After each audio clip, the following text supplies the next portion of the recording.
بسم الله الرحمن الرحيم. السلام عليكم ورحمة الله وبركاته. اللهم صل على سيدنا محمد في الأولين، وصل على سيدنا محمد في الآخرين، وصل على سيدنا محمد في الملأ الأعلى إلى يوم الدين.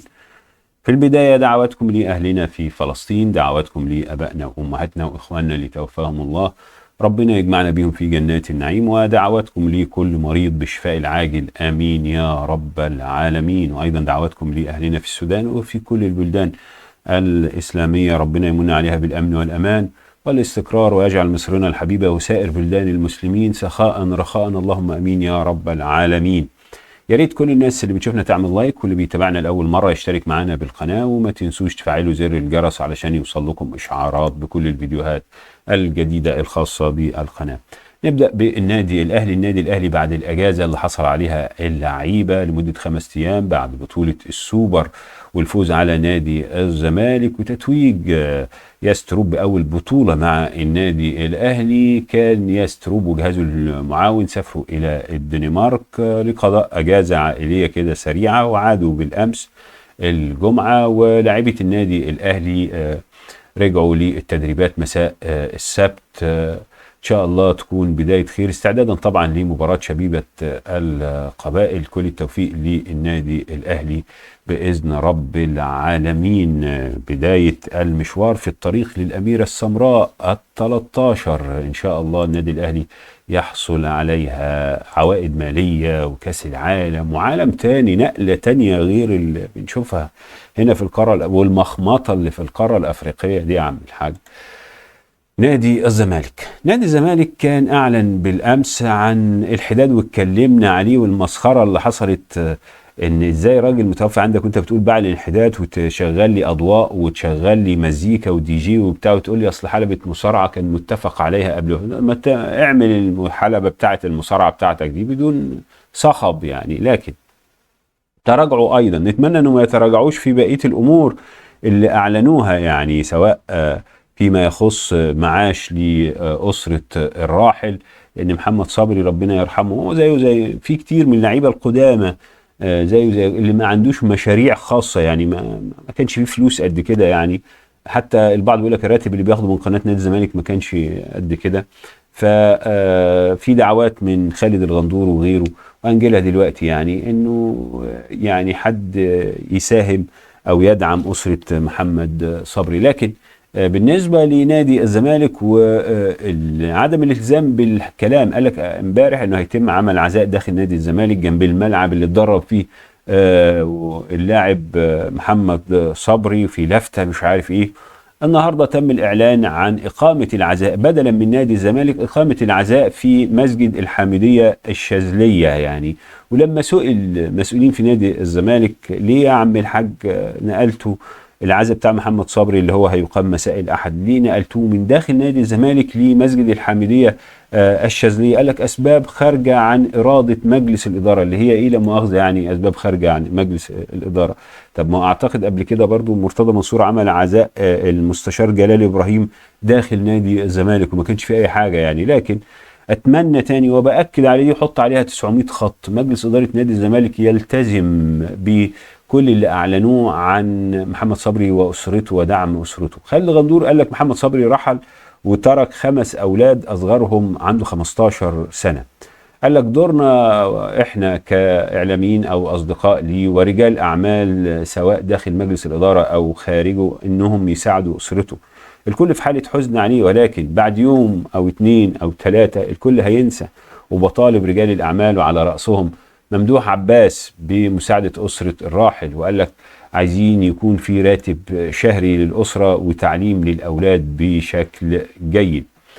على الجانب الآخر قطاع الناشئين في نادي الزمالك والكابتن بدر حامد رئيس قطاع الناشئين قال لك إنهم توصلوا لاتفاق نهائي لضم نجلي الراحل محمد صبري من السكة الحديد، وقال انه هيتم تسجيلهم في فريق الناشئين بالنادي وهم مواليد 2010 و2012.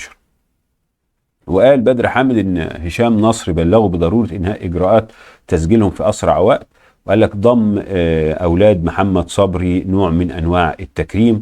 قال لك وهنوفر لهم مختلف سبل الدعم والراحة داخل النادي، وده حقهم. اتمنى انه ما يجيش بعد شهر، بعد 2، بعد سنه نقول لهم بالسلامه يعني. حتى لو اتمنى ايضا، حتى لو هم مش لعيبه يعني، وجيت قلت والله هم لعيبه لا يصلحوا انهم يكونوا في نادي الزمالك، ممكن نشوف لهم اي حاجه في نادي الزمالك، مكان شغل او الى جاه. هم لسه بيدرسوا، سنهم لسه صغير، لكن ممكن تشوف لهم اي حاجه في نادي لو انت شايف انهم ما ينفعوش يعني. او ممكن لو هم شايفين في انهم ينفعوا في مكان تاني، تسهل لهم الموضوع وربنا يوفقهم. انا ما يعني لا اخشى يعني على واحد مات وساب عياله، ربنا سبحانه وتعالى بيتولاهم. هو انت بايدك حاجه؟ وانت اللي بترزقهم؟ انا لا برزقهم ولا غيري بيرزقهم، ربنا سبحانه وتعالى زي ما رعانا ورعى هيراعي غيرنا، بيراعي الجميع ربنا سبحانه وتعالى. محدش بيعمل لحد حاجه، ربك هو اللي بيرتب كل شيء وبيربي. وزي ما بيقول لك كده، الانسان لما يتقي ربنا سبحانه وتعالى، ربنا سبحانه وتعالى يبارك في الذريه ف يعني ربنا مش هينساهم، ده مؤكد يعني، مش كلام انشا ولا ما يعني.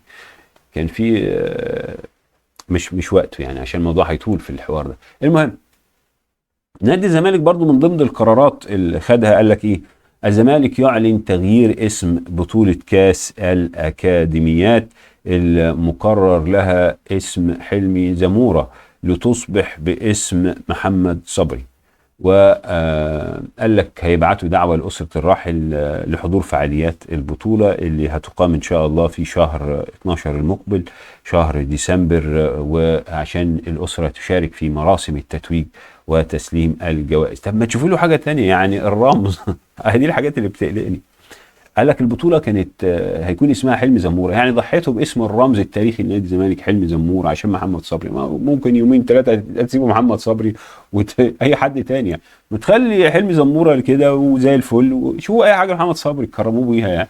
لكن لازم اضحي بحد علشان حد، واللي جاي هنضحي بده علشان ليه.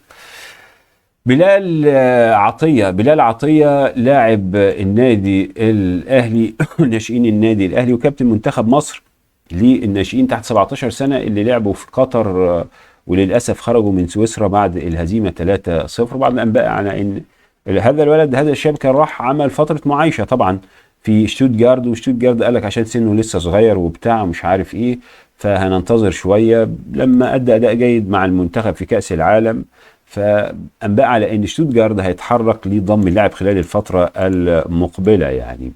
لكن مش ده حديثنا فيما يخص اللاعب برضه تحس انه عنده شخصيه النادي الاهلي. اعتقد منتخب 20 سنه ما شفناش حد الكابتن بتاعه، حتى ما نعرفش الكابتن بتاعه مين يعني، كابتن المنتخب بتاع ما شفناش حد عنده الشخصيه دي وطلع قال كلمتين للجمهور المصري. هذا الشاب الجميل بلال عطيه قال لك ايه؟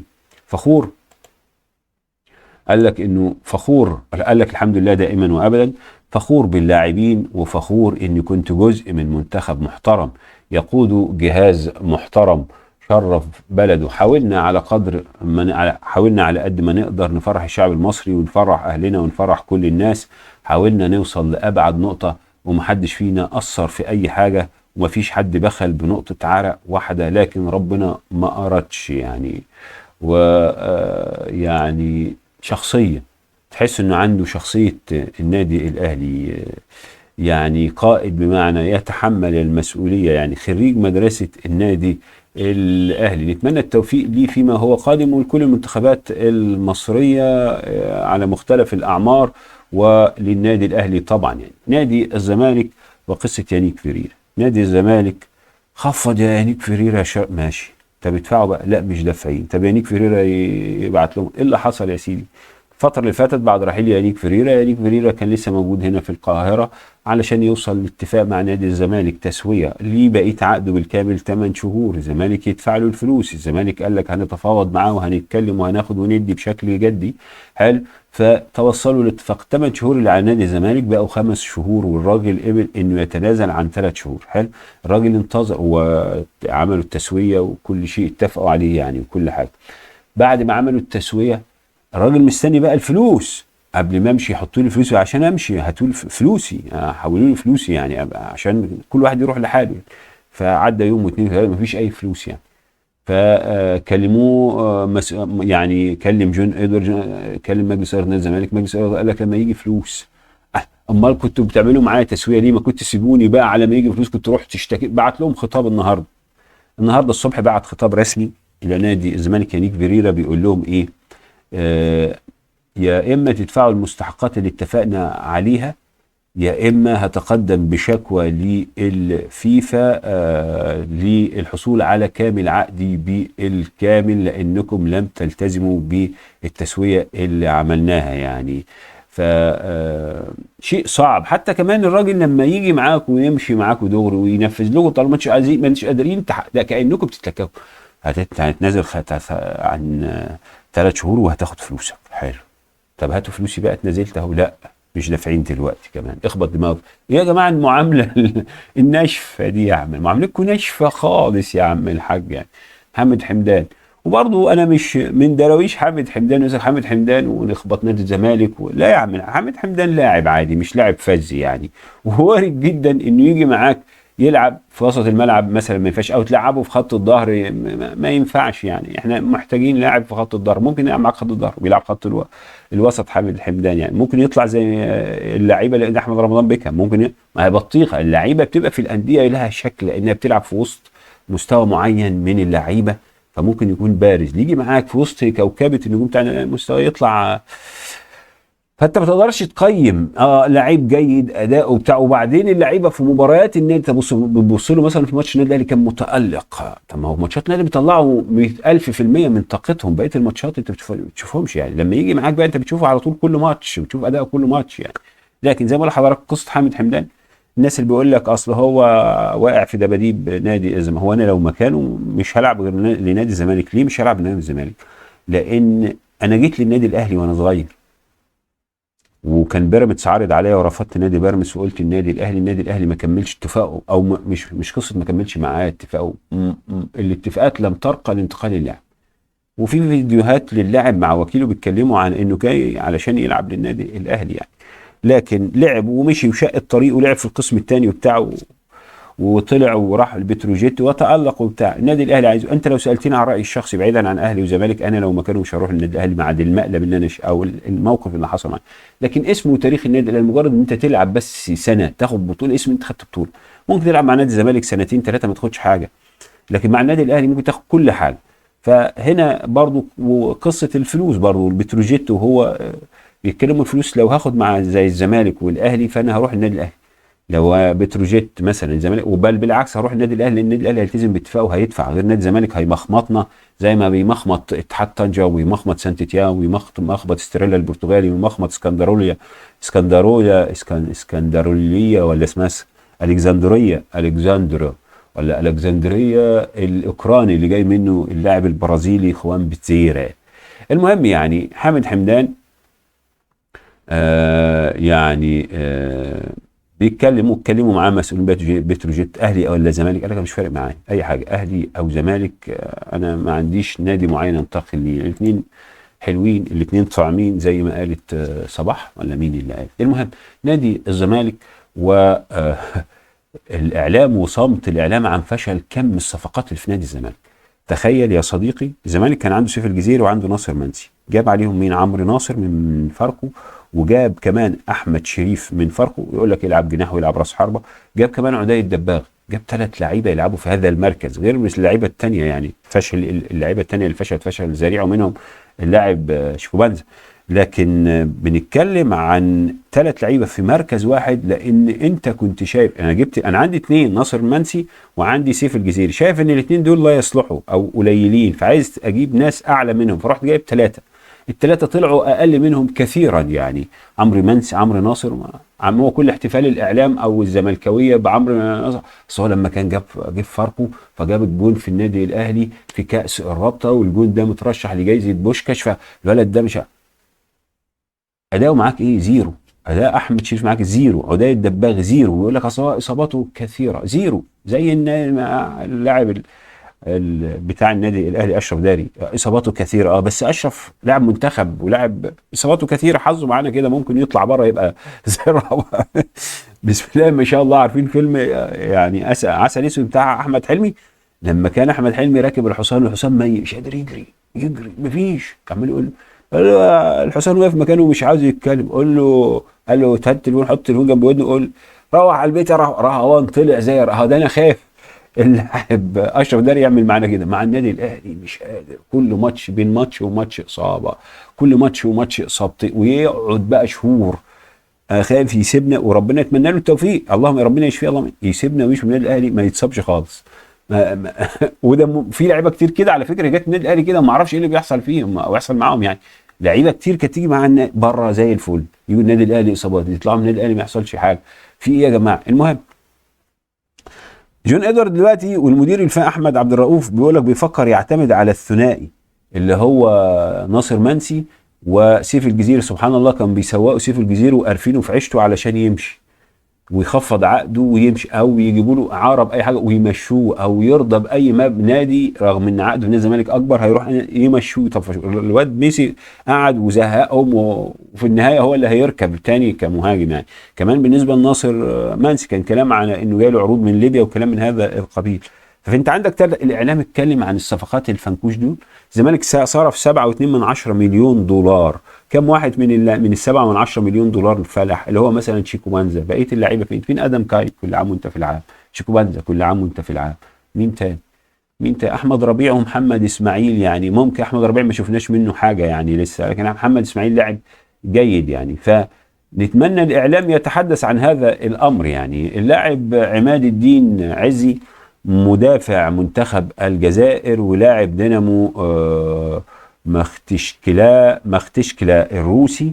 اللاعب ده العين عليه من النادي الاهلي، في متابعه من النادي الاهلي لهذا اللاعب. وايضا زين الدين بالعيد مدافع شبيبه القبائل الحالي ضمن المرشحين. تاني مسلسل زي فاكرين موليكا، نقعد نقول موليكا رايح، موليكا ونقعد شو ولا موليكا رايح. المهم يعني زين الدين بالعيد مرشح لخط دفاع النادي الاهلي. كمان دخل في المنافسه عماد الدين عزي مدافع منتخب الجزائر. نتمنى التوفيق وحسن الاختيار، لان هذا المركز مش ناقص تاني يعني، مش ناقص تاني. تخيل انا عندي كل حاجه بيرفكت، كل حاجه مظبوطه الا خط الظهر.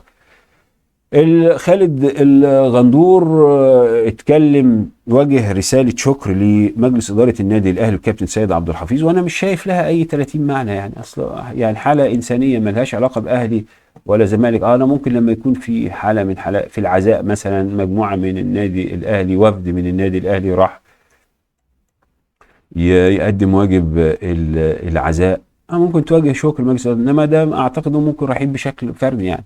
حتى لو بشكل اصل موت، في الاول في الاخر ده لاعب كره قدم زي الكابتن سيد عبد الحفيظ في نادي منافس، واحد بيقضي الواجب، ده ملهاش علاقه. لكن نتمنى ان الروح تفضل على كده يعني. انا والله قرات لاحد الناس الزملكاويه وفي حاله غضب من مجلس اداره نادي الزمالك اللي ما راحوش جنازه محمد صبري باستثناء احمد سليمان، فلقيت صفحات زملكاويه كاتبه جزمه سيد عبد الحفيظ برقبه كل اعضاء مجلس اداره نادي الزمالك. سيد عبد الحفيظ تتفق تختلف معاه، لكن متربي على طبليه ابوه، صاحب واجب ده قصه وتختلف. واتمنى ان حتى لو اختلفت مع حد بلاش تجاوز، مختلف مع السيد عبد الحفيظ، مختلف مع فلان، مختلف معاه، بلاش قله ادب ولاش تجاوز، قول والله رايه كذا ورايه ده غلط لان 1 2 3 يعني.